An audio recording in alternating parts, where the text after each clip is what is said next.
এই আওয়ামী লীগের যে দুর্বৃত্তায়ন, তাদের যে চুরি, তাদের যে আপনার লুটপাট, এটা কিন্তু আপনার নিচে পড়ে যাচ্ছে।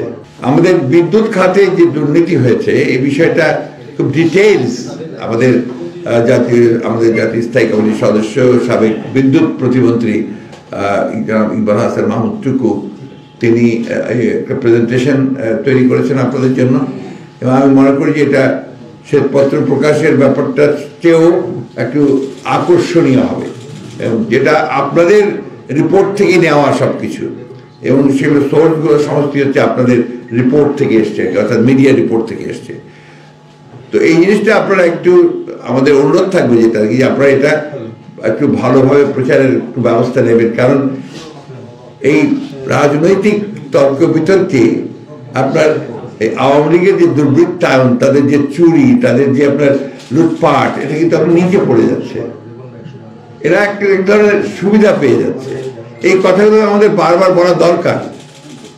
এই কথাগুলো না বললে আপনার আওয়ামী লীগের যে দুর্বৃত্তায়ন এবং আওয়ামী লীগের ধ্বংস করে দিয়েছে দেশটাকে, এটাই আমাকে যে ভাষায় বলতে যে ফোকলা করে দিয়েছে, এটা কিন্তু মানুষ আস্তে আস্তে ভুলে যাবে। এই জন্য আমাদেরকে বারবার এটা বলা দরকার। আর যেহেতু আপনার এই খাতে সবচেয়ে বেশি দুর্নীতি হয়েছে বলে আমাদের কাছে মনে হয়েছে, সেই কারণে জনাব ইকবাল হাসান মাহমুদ টুকু অত্যন্ত কষ্ট করে এটা তৈরি করেছেন, এনে আপনাদের সামনে প্রেজেন্ট করবেন। আমাদের সঙ্গে আছে আমাদের আরেকজন অত্যন্ত প্রখ্যাত শ্রমিক নেতা, আমাদের জাতীয় স্থায়ী কমিটির সদস্য, সাবেক রাষ্ট্রদূত, আমাদের সকলের অত্যন্ত শ্রদ্ধেয় জনাব নজরুল ইসলাম খান। আমি এখন জনাব ইকবাল হাসান মাহমুদকে মাইক্রোফোন দিচ্ছি, তিনি আপনাদের সঙ্গে এই বিদ্যুৎ খাতের যে দুর্নীতি সে বিষয়ে আপনাদের সঙ্গে কথা বলবেন।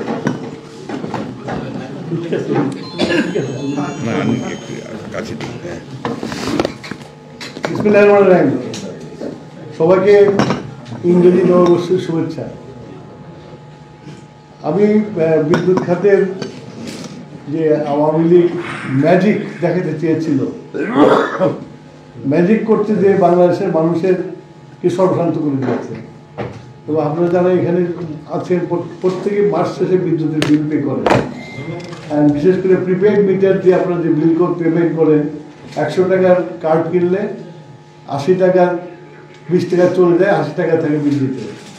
এইভাবে আপনাদের পকেট কেটে নিয়ে যাচ্ছে ম্যাজিক দেখাতে চেয়ে, এবং এগুলো সবই বেশিরভাগ ক্ষেত্রে লুটপাট হয়েছে।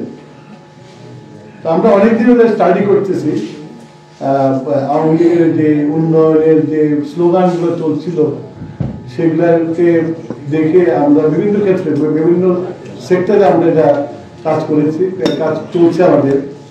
বিদ্যুতেরটা আমি মোটামুটি শেষ করে, এখনো শেষ হয়নি, তবে যতটুকু করেছে এর থেকে আপনারা একটা আইডিয়া পাবেন যে তারা মানুষকে বিদ্যুৎ দেওয়ার নাম করে মানুষকে কিভাবে আমাদের মানুষ পকেট কেটে নিয়ে গেছে, এবং এগুলো বৈদেশিক মুদ্রায় পেমেন্ট করতে হচ্ছে।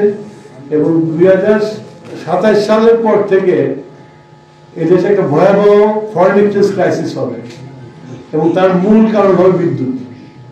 তো সেই জন্য একটু আপনাদের সামনে আমি একটু সময় নিয়ে এই প্রেজেন্টেশনটা করবো, আপনারা দেখবেন, এবং এরপরে এটার সামারি আপনাদের ইমেলে পৌঁছে যাবে, কারণ এর সামারিটা অনেক বড়, 7-8 পাতার সামারি, তো আপনাদের ইমেলে পৌঁছে দেওয়া হবে।